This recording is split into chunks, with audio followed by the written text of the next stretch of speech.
Welcome, everyone, to the Cup of Nurses podcast with your hosts, Peter Findero and myself, Matt Solarchik. This is a podcast where we tackle current health news and hot nursing topics, one conversation at a time. Thank you guys for listening, tuning with us. Thank you for chilling with us here. We really appreciate it. If you guys find any value in this podcast episode, please share it with a close family member just so they can maybe learn something. Share it with whoever. Give us a like and a 5-star. We really appreciate that. And that only ranks us in the algorithm so we keep on producing this high-quality content. Updates. What's happening? Geez, we didn't record an episode last week for the Cup of News. We've been super busy. We've been vlogging. We went camping to Joshua Tree. We've been trying to get the website done, which is basically in completion. Our Cup of Nurses store is actually out. So if you go on cupofnurses.shop, you can purchase some of these awesome shirts we have on, and also the NCLEX guide. We're next working on the Patreon. We're finally going to have guests on again. It's been a transition, travel nursing, and of course we work full time, so it's a lot of work. But anyways, let's introduce the episode. And Petey, this amazing episode, Cup of News number 24 deep. That's Kobe's number, I believe. R.I.P. Kobe. But on this episode, we are going to be talking about caffeine. We're going to share a little bit of some research with you guys. We're going to talk about the benefits of positivity and positive thinking and the outlook on life and longevity. And then we're also going to talk about something called organ on chip. That's an emerging technology that's supposed to help with research and studying medications and how they interact and work with our human cells. I was mind blown with the organ on chip, how that works. That was wild, dude. We should probably talk about that first, because that was pretty good. I almost want to talk about it right now, but you want to stay on topic and do some COVID a little bit? Oh, I forgot about COVID. C19, yeah. Let's call it C19 as always. Still around here, huh? Still around. And it's like after election, it's just like back to it, man. Back on the roll, man. And cases are increasing, numbers are increasing, and it's just there's nothing positive on the news about it. It's almost frustrating to watch the news, boys and girls. Yeah, and on the news, they're bashing like people that don't wear masks and all that. But everywhere you go to a store, you're in a hospital, you're out in public, everyone's wearing masks. So I'm not sure why people or the news, these corporations are saying that, hey, people aren't wearing masks, so that's what's increasing their spread. Everywhere you go, people are wearing masks, right? Agreed. Have you, in the past, 2 months of being here, or a month of being here, however long we were here, have you went to a place that people were not wearing masks in? Negative. Exactly. So, like, this whole idea of masks stopping the spread probably isn't as valid as most people think. I'm sure it helps a little bit, which I mean is great. I mean, it makes sense. Like, we're both pretty good into conspiracies, but we're also logical thinkers. So, right. Before we dive deep down like a rabbit hole, we're able to catch ourselves for the most part. But there probably is some benefit with masks in large groups, things like that, places like that.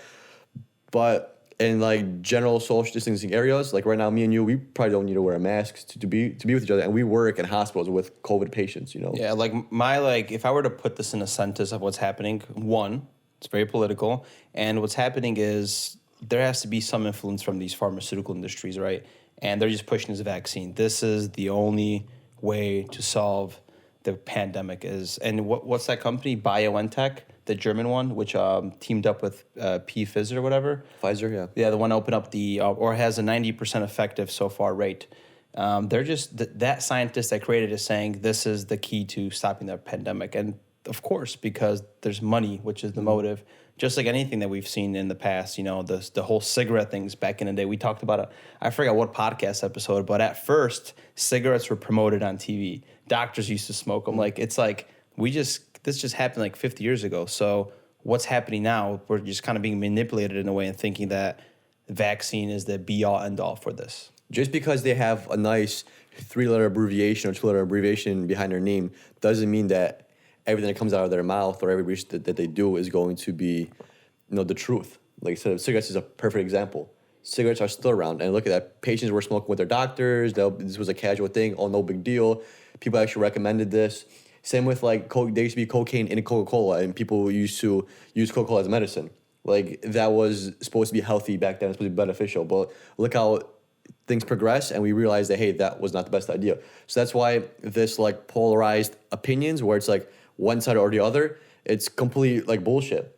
Yeah. Because if there is no conclusive science that's saying one side over the other, then there really is no right or wrong answer. It's not like gravity where people are anti-gravity and for gravity. Like we know gravity exists. It's proven. You throw an apple up, it goes down, right? Yeah, but Peter, and this is the problem in news is they create the polarity and they create truth on both sides. And we have this freaking polarity and people are attacking each other and talking shit.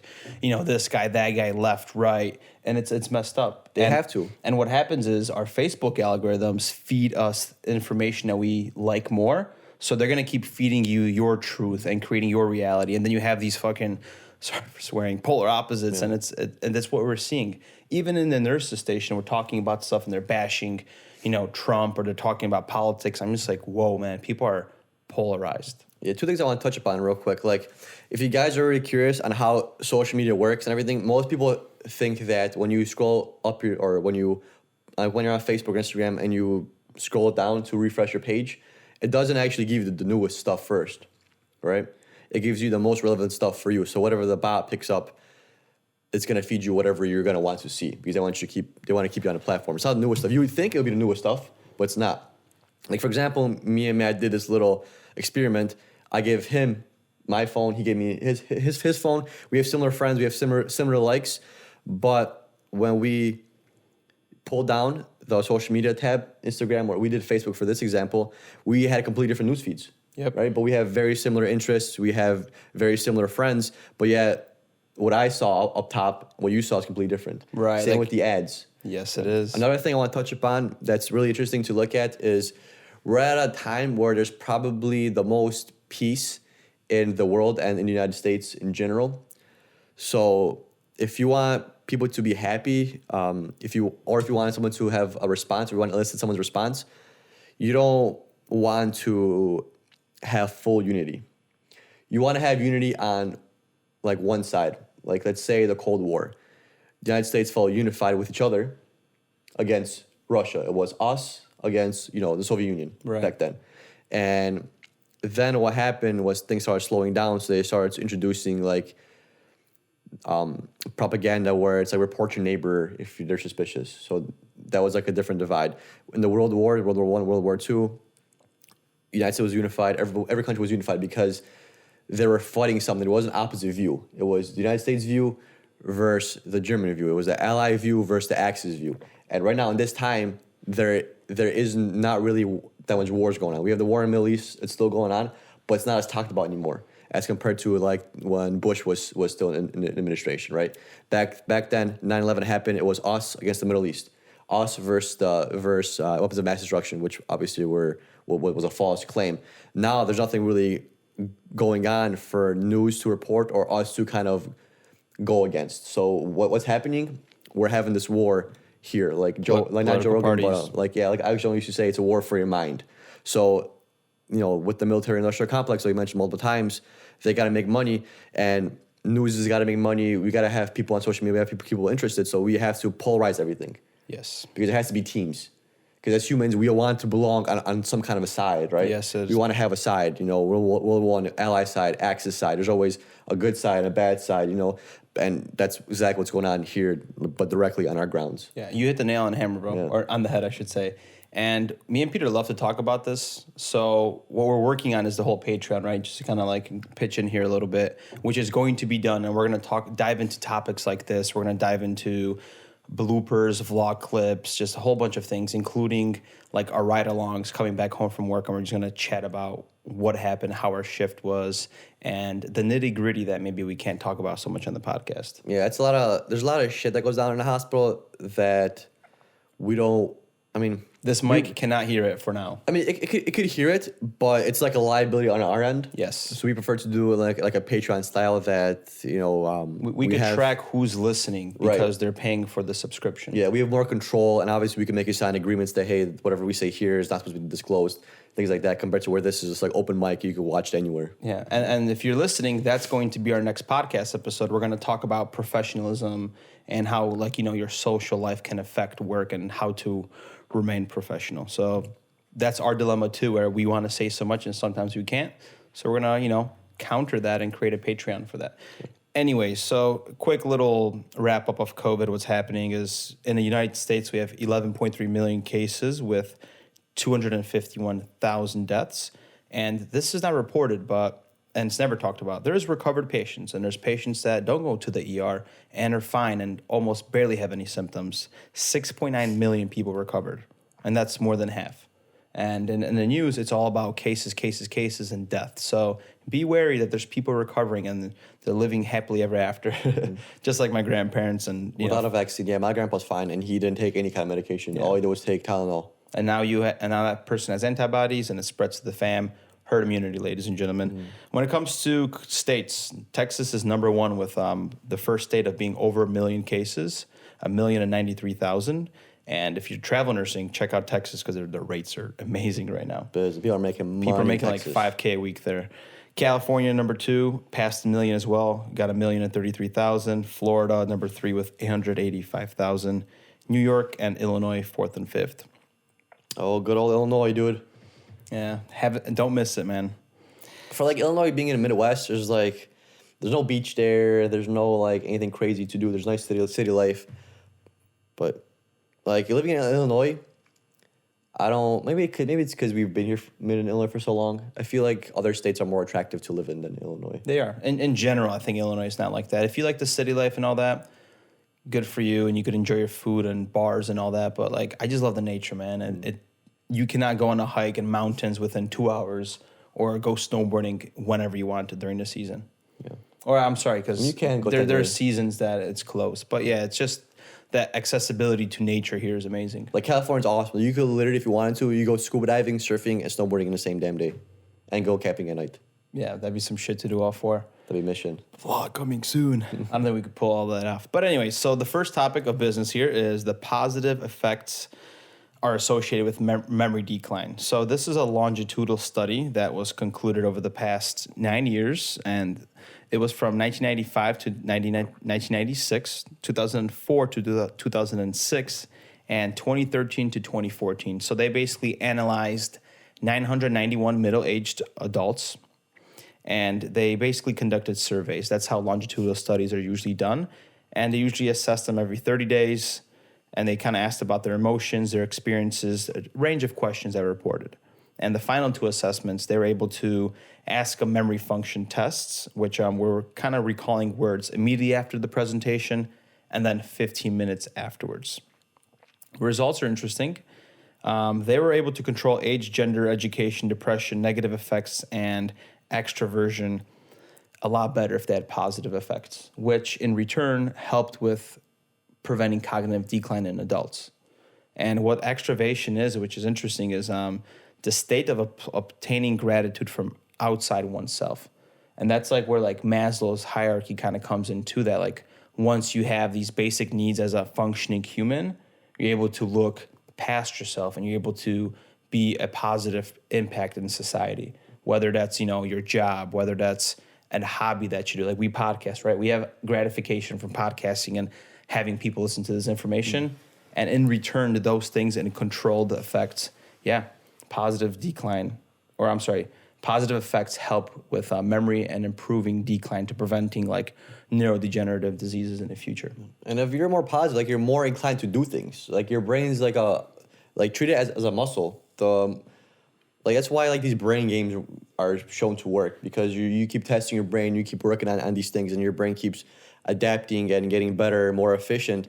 And the most efficient brain, they're gonna decline at a slower rate than a typical brain, right? Because you're outside a bell curve, so it's gonna take longer for you to kind of lose that efficiency. So that completely makes sense. If you're more positive, you have a better outlook on life. You're more prone to doing things, more prone to being more active. You're probably circulation's better. You're less prone to ischemia in the brain, less prone to kind of all these degenerative diseases.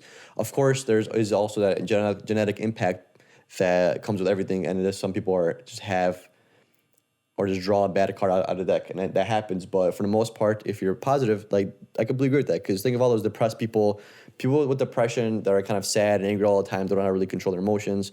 Their life expectancy is going to be lower than somebody that's more positive, more outlook on life. And even a positive person, you can tell they're glowing, like they're radiating. I'm always talking about energy, but you could literally feel that person radiate onto you. Yeah. And just like a person is negative, it's like we have like spidey senses. You're able to tell if somebody's in a shitty mood, and you just gotta leave them alone and let them handle business sometimes on their own. If you have a poor will to live, your body's gonna sense that. Like there's cells, there's like vibrations, there's different like what is it called, hertz? Those Millivolts, maybe? I don't know, some kind of relating to energy. But there's some kind of a wavelength that we function on, right? Oh, like and a if you're- frequency is what you're referring yeah, to. frequencies. And then if you're giving out like these negative frequencies, like like we still don't fully understand them and how they really affect us and stuff. But if each cell has like their own wavelength and you're like in a lower wavelength or like a poor wavelength, your cells are gonna adapt to that, and your mind is gonna basically control your body in that sense. Yeah. If you always tell yourself, I can't do this, I can't do that, you're never gonna do anything, right? Or if you tell yourself, I'm bad at this, I'm bad at that, you're always gonna be bad at that. There's a quote that says, if you think you can do it, you can. And if you think you can't, you won't. So either or works. It's just, what are you putting your mind to? Yeah. And that's the effect that's going to be produced on that. And also because we went camping to Joshua Tree, and nature is so beneficial and like detoxing for the mind. And I feel refreshed and more focused. But they also talked about nature transmits a frequency. I believe it's, I don't know how many, what's the millivolts, 7.6, let's just say, for the fact of the Seems podcast, legit. somewhere close to 7. And our alpha brain wavelength is actually on the same frequency. So nature is actually grounding because it's on the same vibrational frequency, and that releases specific chemicals and mechanics. Just like if you were to put a meditation on with a frequency like the healing one, I really believe that shit works. I'm sure it's not like studied scientifically, but I believe it has a positive impact on my health. And like nature in general, like camping, like think how much brain power you use just looking at this phone. Like this takes up a lot of brain power to look at, to scroll through, to use. And just the fact that in nature and camping, you have no service, so you're not looking at this. So why people feel like refreshed or more relaxed when they get home from camping or like a trip like that is because their brain finally got a chance to relax. It literally finally got a chance to relax. And a part of your brain that you're using during like outdoor activities and camping, adventuring, things like that is different than a part of the brain you're using to look at your phone. Yeah, Because you're not really focused on the screen and scrolling and reading. You're more focused on more physical activity. You're walking. You got to concentrate differently. You got to maintain your balance. You got to look at your feet, your left foot, your right foot, the ground, because you might trip compared to walking mindlessly looking at your phone. You're using complete different part of your brain. So you're giving one part a break that's highly stimulated at all times. You're giving that part a break, and then you're also training a different part of your brain. No, it's mind-blowing how it works. And I feel like scrolling and doing all this, it does exhaust you a lot more. Not only that, but it puts you into the state of comparison, right? Like on social media, you're always comparing like, damn, that person is here, but I'm doing this, or vice versa. And you're always kind of putting yourself down, dude. And you don't even think about that, but like you're like on this negative feedback loop because of social media. For some reason, we're always drawn to negative behavior. So even though we get off it, we somehow need that fix again, and we go back to it. And it's like we're almost abusing ourselves mentally without even realizing it. I think it's probably like a genetic thing, because Whether humans are drawn to negativity. I feel like that's like was in the beginning was a evolutionary benefit for us, in the sense of that as humans we see the flaws in ourselves and we try to improve on them. So like for example, let's say somebody digs a ditch for berries better than you, cool. or whatever. Then you're like, damn, he's digging a better ditch, he's gonna get more food. So you are programmed to look at somebody that does something better than you, so you can adapt to do that same thing, because then your survival is going to be highest. Because if you can learn how to dig that same hole more efficiently, same as the other person, you're going to survive longer, right? Yeah. But now we have such easy access to this negativity through our phones that evolutionary benefit is kind of a deterrent now, right? Because instead of comparing somebody that's lifting. We're both gym goers, so I'll just compare it to lifting. Compare it to somebody that lifts out a lot of weight, and you want to kind of lift that weight too. But a lot of people get discouraged because they scroll through news feeds and they like a bunch of weightlifters or bodybuilders, and there's like constant news feed of people that are jacked, lifting weights, and you're just like, damn, I'm not jacked and lifting weights, and it puts you down because all you see is that on your news feed, because you control your likes, right? They don't show you random things. They do have sponsored pages that they give you, but you're gonna if you like bodylifting, weightlifting, most of your legs are going to be those kind of people, right? And that's all you're going to see. And you're always going to compare yourself. You're not going to compare yourself to somebody that's smaller than you, or or anything like that, because they're smaller than you. It's not on your newsfeed. Yeah, but right? what's mind blowing is that we're worried about, like, let's just say muscles as a man.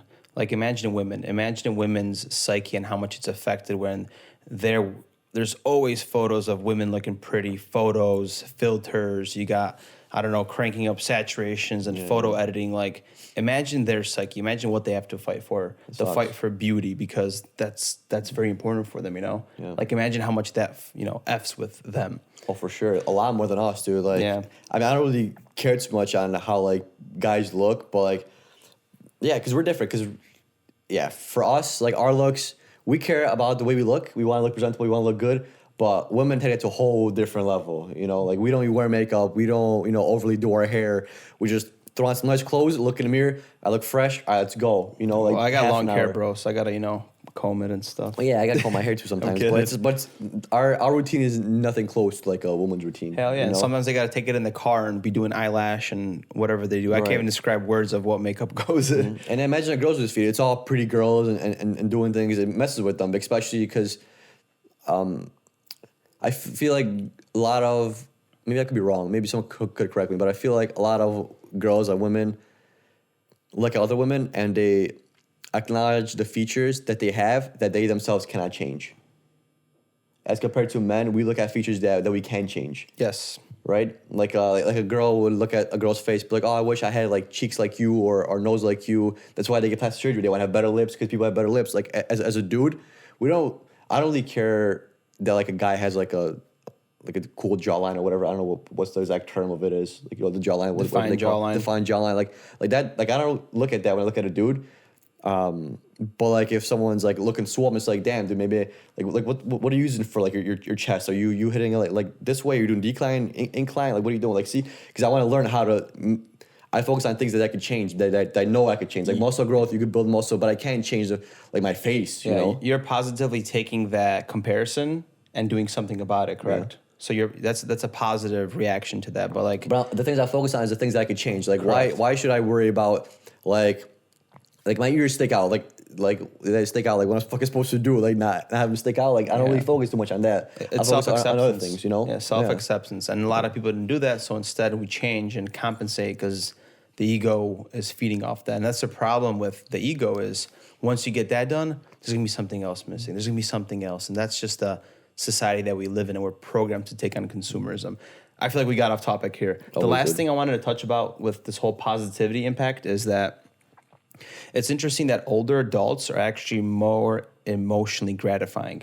So their memory actually improves as they get older because they tend to be more positive and they tend to focus greater on this emotion regulation, and they take less negativity. And one funny example is that they are less embarrassed about shit. Older people don't care about anything. Yeah.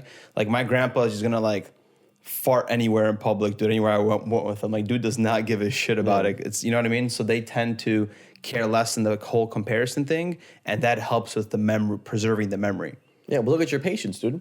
Like, ass is sticking out all the time. Yeah, they don't care, dude. Grandmas wear the gowns. They don't care. You do the perineal care. Guys don't care that you're wiping their balls or in the hospital. It's just like, you just do your thing. Like, compared to somebody that's like, in their 40s, 30s, they're more kind of self-conscious about it. They do things that are more independent because they feel exposed. Like, it's a hospital. Like, when I was in a hospital, I felt the same way. Like, I was just like, yeah, I could just, like, do it myself. Like, everything that I could do myself, I wanted to do myself. Not only because like to feel better, but like, and to kind of progress, but it's just like a humility for the most part. I mean, my balls were swollen, and I did have a nurse put a fucking towel under my balls to decrease the edema. But it was like whatever. Like, that's the shit. I can't imagine being younger and like I just like shit my pants and I got like roll in bed twice and nurses wipe your ass in the back. That's gonna that'd be a little bit on the psyche. But I'm glad I'm not in the hospital. Yeah, I was surprised I didn't like shit the bed or anything after my bowel surgery. I was, like, when I look back, I'm pretty surprised because like a lot of our patients shit the chuck. Like a lot, dude. Whoever's not a nurse, let me tell you, man. We nurses, we wipe a lot of butt. Mm-hmm. We clean a lot of poop. But for the most part, I feel like my pad was always clean, dude. Like, it was never an issue. I'm glad you didn't clean chuck, bro. Yeah, like I would always change my sheets and stuff myself, but Yeah. Let's jump into caffeine, man. So caffeine, guys. So some information about caffeine. What's really interesting is that 80% of the world drinks some kind of caffeine, and actually So do 90% of the United States consume some kind of caffeine. Isn't that crazy? 90%. We run on it, just like the Dunkin' slogan, right? America runs on Dunkin'. Yeah, drive by a Starbucks, dude. It's packed. It was packed before the whole pandemic, but now it's still packed. The drive-through is ridiculous, man. If it's even worse than before. I mean, because people got to go drive. They can't go inside. They could go inside, but people are scared. Yeah, I mean, it really is addicting. And sometimes I'll have a cup because it's like a routine. Like I genuinely enjoy it. I don't know if that's good or bad. I mean, I would love to quit caffeine. That'd be pretty cool to incorporate. Like imagine if we have like a 1 month vlog, like, clips of just us quitting caffeine and the side effects of it. If I could do that. I know, man. There would be some withdrawals for sure. Oh, there for sure be some withdrawals. But I definitely don't consume as much caffeine as I used to, believe it or not. Because back in Chicago, I used to be all on that. I used to, not to mention pre-workout, which had like 333 milligrams of caffeine in general by itself. I would probably have some kind of a caffeine on my way to work. And I would have caffeine, like a energy drink mid-shift, maybe like around 2 o'clock, 3 o'clock, and then I would go to the gym and have a super pre-workout. Jeez, man. Yeah, that was wired all the time, dude. But I was always wired at work. Like, I probably feel more tired here than I did like at my prior hospital. And you're working less, technically. Like you're less mentally exhausted coming from work. Because I was always wired there, and there's always something to do. But then it's just like, I probably feel more tired now because I probably don't socialize as much as I did in my prior job. Because there's always stuff going on in a prior job. Because if you work at a place messing around. Yeah, if you work at a place for 3 years, you get that bond, and you just kind of mess around. When you do feel tired, you get up, walk, talk to somebody. Yeah, here as like a travel nurse, you just kind of like, yeah, okay, I'll just stick out in my pod and go on my phone, and it doesn't give you that same energy. So what's cool about caffeine that I didn't know that I kind of want to touch upon with you guys? So there's molecule caffeine, and then there's also something called adenosine. So if you want to kind of understand caffeine, adenosine is like the exact opposite. And what caffeine does is in your brain, it replaces the site where adenosine binds to. So adenosine is actually pretty interesting because I looked this up because I was like, adenosine, is that the same adenosine as we do to like push for like SVT or to get to reset the heart? And it actually is the same adenosine. But there's different kinds of adenosine because there's 3 different kinds. I'm not going to go over them because I didn't memorize them, but ATP, ATP, what gives you energy and everything, that is a type of adenosine as well. Okay. Because adenosine was a triphosphate or something, is that what ATP stands for? And then there's another adenosine, and there's this adenosine. So, there's many receptors in your brain, and each have different effects. So the ones we're interested in is specifically the A1 receptor. So adenosine actually locks in with the A1 receptor, and it promotes muscle relaxation and sleepiness. So what's interesting about adenosine is the lowest point of adenosine is in the morning, and then it periodically increases as the day goes on. That's why we feel more tired as the day progresses, right? You don't Makes have sense. the same amount of energy as you do throughout the whole day, right? You go to work, and the more work you do, the more muscle contraction you do, the more physical labor you do, physical things, the more adenosine you have. So that's why you feel tired. And what caffeine does is this receptor that adenosine binds to, caffeine locks into it, and it prevents adenosine to bind to it. Damn. So it does opposite. So it basically prevents adenosine in your body to do its thing. And that's the mechanism of action for caffeine, why it keeps you so alert and focused, because it prevents, just like you say, adenosine to binding to the sites that actually promote you to want to go to sleep and then so caffeine does that. So as your dopamine decreases throughout your day, and like your glutamate decreases throughout your day, that's all associated with adenosine. So there's the A1 receptor and there's the A2 receptor, which controls also the way your body releases and responds to dopamine and glutamate. So the more adenosine you have, the less dopamine and glutamate you have in your body. And that's why as the day progresses, you feel more tired because of more buildup of adenosine, which then suppresses your dopamine and your glutamate. Yeah, I wonder if there's any studies, and I personally don't know, like what happens when we have this long effect of consumption of caffeine, and what happens to this adenosine? I'm sure it's metabolized by the body, but what's the consequence? Well, it's a neurotransmitter, so it's not like a hormone where your body will stop producing it. it's not gonna have this, because you know how people that do like steroids and things, they suppress their tea because they get it from an artificial format, so Yeah. your body doesn't make it anymore because you're getting it from outside source. It's probably not as extensive as it is to that, but there is, because you know how there's like the SSRIs. That's why. So what you mentioned is actually good to mention, because people hop off these antidepressant medication, antipsychotics, things like that. They have to taper down, correct? Yes. So it does technically suppress these neurotransmitters. So yeah, to get you a good question, how does long-term effects of caffeine affect adenosine? Yeah, No. we're doing some good thinking here. Because the thing is, so I was reading this, and adenosine actually binds to this receptor and causes like a function with the receptor. And what caffeine does is it binds to it, but doesn't elicit a response from caffeine. The response is the fact that adenosine is able to bind to it. Oh, You get it? I see. Yes. So it's not actually Binding binding into to it and the- causing a reaction. It's just like a little. You know how you have like a port, like a hole port, and you have put that cover on it so dust doesn't get in. That's what basically caffeine is. So it doesn't like lock into place. It just kind of hovers It over covers it, over it, so prevents adenosine- the lock of Exactly. the adenosine to the So the receptor. action actually isn't caffeine inhibiting a response; it's actually preventing adenosine to do its thing. So that's why you get these effects. Yeah, which this pretty this cool. is heavy science for those Yeah. that are like non-science listeners. Very interesting. And you guys obviously know, didn't want to go into all details of how caffeine affects your body, because you guys know how it affects your cardiac system, respiratory system. I probably could have, but it's not the episode for this. So, but there's like three main actions that caffeine causes. One's gonna be stimulation, so you're gonna feel more awake, boost of energy, rise in blood pressure, rise in heart rate. It's gonna feel more energized.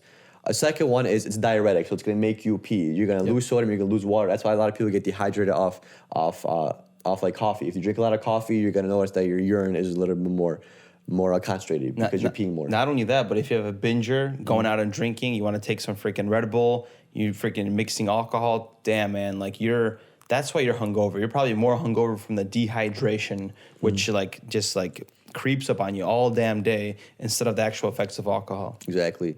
And then like the third one is it increases your stomach acid, basically. Makes sure the pH of your stomach more acidic. So what I found out is that it has an effect on calcium. So it actually inhibits calcium absorption. So when people take their Tums, things like that, that's calcium in it, that's going to inhibit that from happening. So it's also responsible for GERD, like any kind of, what is that pain that you have in your chest when you eat like a fatty meal?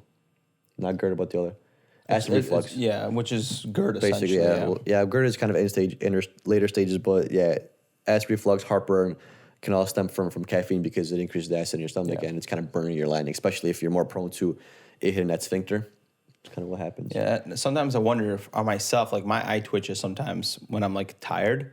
I wonder if it's from, because I take my supplements regularly. Maybe it's just, hey man, I would have to monitor my caffeine intake to see when my eye twitches. I could actually put on the Whoop journal. No, I'm actually curious about now that you bring that up, because I take my vitamins in the morning before I go to the gym.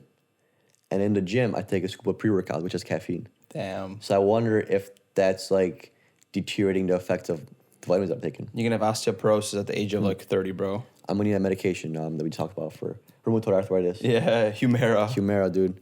But yeah, so I wrote down here, guys, just for you guys, if you're curious. I believe it's the daily recommended allowance of caffeine, where they say it's safe, is about 400 milligrams. And one cup of coffee has roughly 100 milligrams. One cup of tea has about 50. A 12-ounce can of Red Bull has 112. A 6-ounce can of Monster has 160 milligrams. And then a full can of Bang has 300. I used to drink Bangs at work, and nobody's business, dude. I used to drink Bangs at work at like 3 o'clock, 3, 4 in the morning, and then do a scoop of pre-workout at 8. Jeez, yeah, you were Dude, I was caffeinated, going, bro. dude. But I was before my accident, I was in good shape.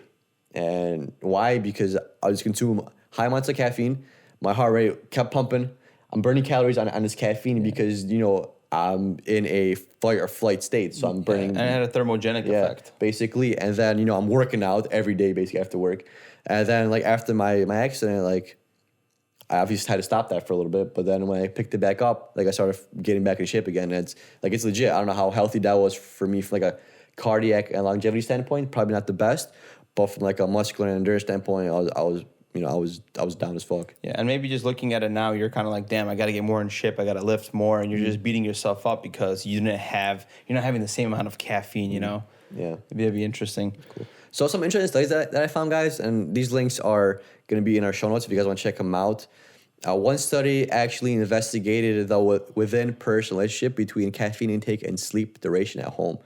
So it took 377 participants, aged 35 to 85, for like a 7-day diary kind of study. It wasn't like any kind of experiment, just kind of self-reported. It's a survey. Yeah, so the self-reported results revealed a significant effect of sleep duration on the change tendency of caffeine use. A shorter sleep duration predicted a stronger tendency to consume caffeine, and this phenomenon was only found in middle-aged adults. So this was looking at the relationship of like who was more prone to taking caffeine. And it showed that if you wake up tired, you're more prone to taking caffeine. There's a relationship between that, which is pretty cool. But they only found that it correlated with people that are between the age of 35 and 55. People that were younger than 35, like our age, it didn't really show this effect. I'd be the anomaly on a study, man, because I'll have a cup of coffee anyway. Right? So it's pretty cool. It's pretty interesting that people that sleep shorter duration of time feel more tired and then reach for that coffee. So that's logical, And that's what we do too. Like, let's just say we're transitioning to the days from a night shift. Like, we sleep 4 hours. I had a cup of coffee today. I kind of need it, and I do feel more focused and awake and alert. It's just part of the business. Caffeine does its job. Yeah.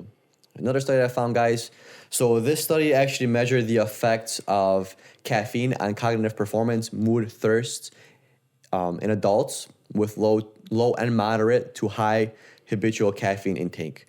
Now, this is pretty interesting because all dose of caffeine significantly affected cognitive performance, and the dose-response relationship for these effects were rather flat. So it showed that when you drink caffeine, it does benefit you with cognitive performance. But so it's interesting because this study actually showed two different kind of results. Let me make sure this is the right one because I got two studies here. Yeah. So basically, in conclusion, after overnight caffeine abstinence, caffeine can significantly affect cognitive performance, mood, thirst at doses within and even lower than at range of amounts of caffeine contained in a single serving of popular caffeine-containing drinks. So this study I liked because, first of all, people say that caffeine, coffee benefit you cognitively, and that's kind of something that we kind of take almost as fact. Yes. Because you can feel that it makes you feel better, that you perform better. But do you actually perform better? This actually study that shows that it did. And what's cool is it's a diuretic, so it's supposed to make you thirsty. You're putting out water. So actually, the effect of feeling thirsty goes away with the more caffeine you drink, which makes sense. You're used to the caffeine's effect, so you develop a tolerance. You're not going to feel as thirsty. So yeah, as a regular caffeine drinker, you don't have that effect as much as someone that just took their first time. They're going to feel that. Yeah, so it's actually pretty cool. So what I was saying about the two results is actually my next study, which is actually really interesting as well. So the third and final one that I'm going to go over is, so a group of 1,875 healthy adults stratified for age, sex, and general ability were screened for habitual intake of coffee and tea and took part in extensive cognitive testing. So this is another one that looked at cognitive function and caffeine intake. Okay. I was interested in this one because some people are saying that people that drink caffeine regularly have a less chance of developing Alzheimer's disease. I've heard about that. Yeah. So the two results that they found, one was basically it showed that habitual caffeine consumption was significantly related to better long-term memory performance and faster locomotor speed. So people that drink coffee as a habit were shown to have better long-term memory performance, and they're able to basically move more efficiently. Okay, but the other result that they showed was that there was no relationship found between habitual caffeine consumption and short-term memory, information processes, planning, and attention. So that means that even if you consume a cup of coffee, you're not going to get, like, let's just say you're operating at like 100% capacity. drinking a cup of coffee is not going to get you to do 120%. Like, you're not going to be a Superman all of a sudden, and you're going to be able to plan effective and do more work. Technically, the output is still the same from the brain based on this. I wonder, so it shows that it has a beneficial effect on long-term memory.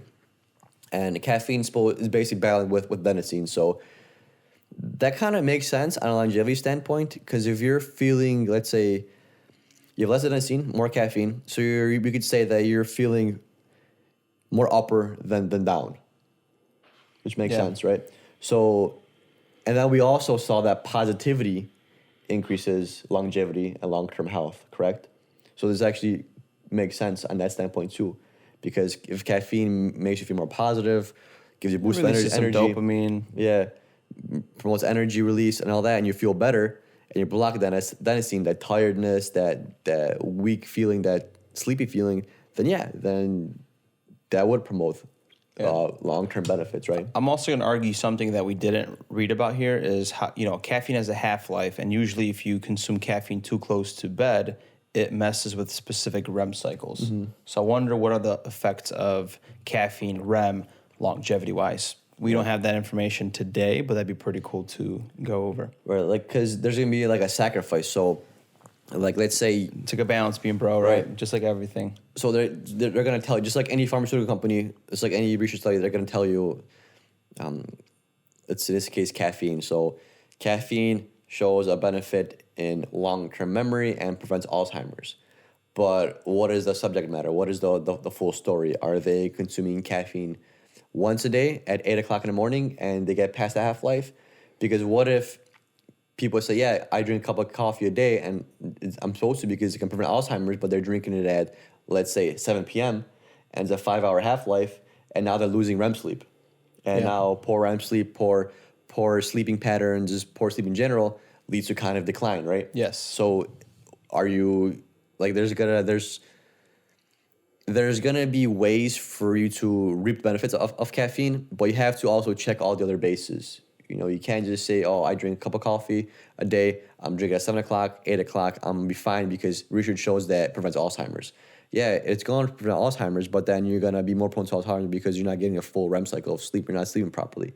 So it's gonna be up to you to decide what are the risks. What are the risks and if it benefits you, And those that are wondering, the mechanisms, the half-life basically means is how your body processes caffeine. So if you have 50 milligrams, technically speaking, in 50 hours, you're going to have 25 milligrams circulating in your bloodstream. So in 5 hours. And you're still having that caffeine circulating, even though you consumed it 4 hours ago. Even though you don't feel it. 5 hours ago. Yeah, because you're going to reach that peak. You're going to reach that peak, and then the rest is going to be downhill from there. So even though you might not feel wired, you might not feel energized, there's still caffeine in your system and it's tapering down. Yep. You just don't feel it as much because your body was used to that giant caffeine rush 5 hours in, and after that 5 hours, it's going down. So you're not going to feel the effects as much. And that's the coffee drinker that I am. I prefer just getting that dose right away instead of like sipping on it for 4 hours. And then I guess I'll taper down. It depends for me. Like, usually if I have lots of stuff to do, I would just chug it. Like, let's say I'm at work, because I usually put honey and like milk in my coffee, so I have to finish it before midnight, and I usually do. But let's say I get to work and I know I have to do a lot of shit, a lot of things, a lot of tasks to do right away. I just drink it real quick, and then I don't have to worry about it. But if I know it's gonna be a little bit slower, I'll sip on it. That way, it's like a pulse effect almost. Hell yeah. Let's go over to the last topic. Man, we're like 40 minutes deep into this podcast. So let's go about reviving the cells after a heart attack. And this is the human-on chip that we've been talking about, wanted to get into. Organ-on chip. Organ-on chip. And right here I have heart-on a chip. So this specific study, they took the chip and put it into heart cells, and they're seeing whether this mechanism of action, which is the extracellular vesicles that we're going to talk about, whether it's going to help relieve cells after a cardiac attack.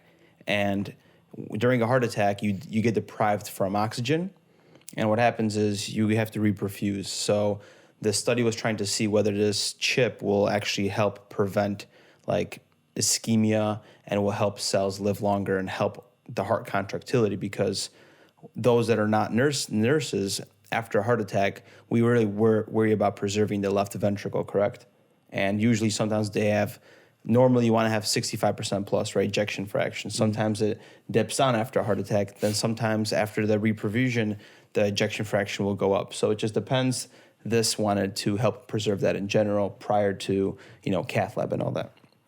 So what are extracellular vesicles? So to kind of break it down, you have a cell, but on the cell, think about you have like little transportation vehicles that it's like a car. It's like a network of cars that go in and out of the cell that transfer information, intracellular information. And this is how cells communicate. And they also transfer maybe whatever else, proteins, correct? A lot of these vesicles, I believe the specific one that they're testing when the scientists broke it down, it had over 2,000 different proteins. So it's very, very impressive. And they're thinking these EVs, these extracellular vesicles, are going to be the future for therapies for autoimmune diseases, neurodegenerative disease, cancer, to even like tissue injury. It's gonna be amazing. Imagine if they could take the vesicles and, like you said, reperfuse the cardiac damaged cells, because they could carry oxygen and stuff like that. They could carry nutrients, proteins, and imagine that. Imagine say like with stroke, brain time. Yes. The longer time is brain. Time is brain. The longer you are not able to reperfuse the brain or the heart, these cells don't regrow. They die. And if you could have some kind of mechanism that is able to reperfuse or just deliver emergent oxygen to these cells, you're gonna end up saving them. Yes. Right? Think about like CRISPR. CRISPR's interesting, and these vesicles are a new phenomenon. Like when CRISPR was first discovered, we weren't sure how single cellular organisms were able to fight off infections, right? How to fight off invaders. And then we learned that, hey, there's something called CRISPR-Cas9, which is basically an autoimmune, or it was basically an immune system within the cell's DNA that was actually able to take itself out and actually splice or dice or cut up the invader's DNA. The bacteria does it, correct? Bacteria uses CRISPR. The DNA, the DNA within the proteins and DNA within this single cellular organism is able to actually, that's the immune system, just this DNA and these proteins. So it's a similar thing with a vesicle. If you could deliver these key nutrients or these key proteins into a cardiac cell that is unable to get oxygen or that's damaged in time, then you could eventually reperfuse that area and you are going to have less damage. Yes, that's like the big phenomenon, which is interesting. And these researchers from Harvard, they engineered this human on chip. Or is it organ on chip? I keep saying human. Like as if eventually we might have human on chips. Elmer's glue, man. Yeah. You're a mess, dude. I am a mess this week, man. So these researchers basically demonstrated the capacity that these cells, not only can they help revive cells after a heart attack, but they also could help these cells functioning while they're deprived of oxygen after a heart attack. Mm-hmm. And they basically take this heart on chip with an embedded sensor that continuously tracks the contraction of these tissues. I have no idea how they made this, man. This is like so freaking dope. And it basically mimics the same function and structures of the native cells, and it allows the researchers to observe the cells real time, collect information to see what its effects on an injury is. Before we talk about like the results of the study, we should probably kind of touch up on reperfusion injury mechanism. And this has to do with a heart attack, correct? So what happens during a heart attack? There's an absence of oxygen and nutrients from the blood to these cardiac cells, which causes ischemia, aka tissue death, for a period of time, correct? After we balloon the patient or reperfuse the tissue so the heart is getting blood again, what happens is it results in inflammation and oxidative damage through basically there was a oxidative stress from not having oxygen. Also, you have white blood cells that go in there, cause systemic inflammation. They release free radicals because they're cleaning up tissue, and from this creates a mess, correct? And also, when your tissue doesn't have oxygen, it creates less nitric oxide, which creates this imbalance, which leads to this inflammatory response. So this is what happens. This is what they're trying to prevent. Big picture, they're trying to prevent the tissue damage post reperfusion. So what are the research studies here that they found? So let's see. I gotta pull this up. So they used EEVs for this, meaning they use endothelial extracellular vesicles. So endothelial cells are able to they have sensors for hypoxia. So they're a little bit better than these regular vesicles that any kind of cell could release. So they used these specific vesicles, and they basically induced injury for 3 hours, so no oxygen for 3 hours, followed by 90 minutes of reoxygenation, and then they measured the fraction of dead cells and what is the contractility force of the tissue. Just like I say, we're trying to preserve tissue death, and we're trying to preserve that left ventricle from having good contractility, because that's how your blood is perfusing tissue. So the results, using this organ-on-chip phenomenon or organ-on-chip mechanism device, they had half as many of cell death, and the contractility force was 4 times greater compared to the untreated tissue of injury, because they did a double-blinded study. That's very significant, especially if they could eliminate cell death by half. Yeah, that's a lot, dude. Imagine if you're able to do that with strokes, man. And 4 times contractility. Yeah. Well, for your brain, you want to do contractility, but for the heart, it's very amazing. But if you could prevent 50% of these cells dying during a stroke, that's basically movement function. That could change someone's life completely.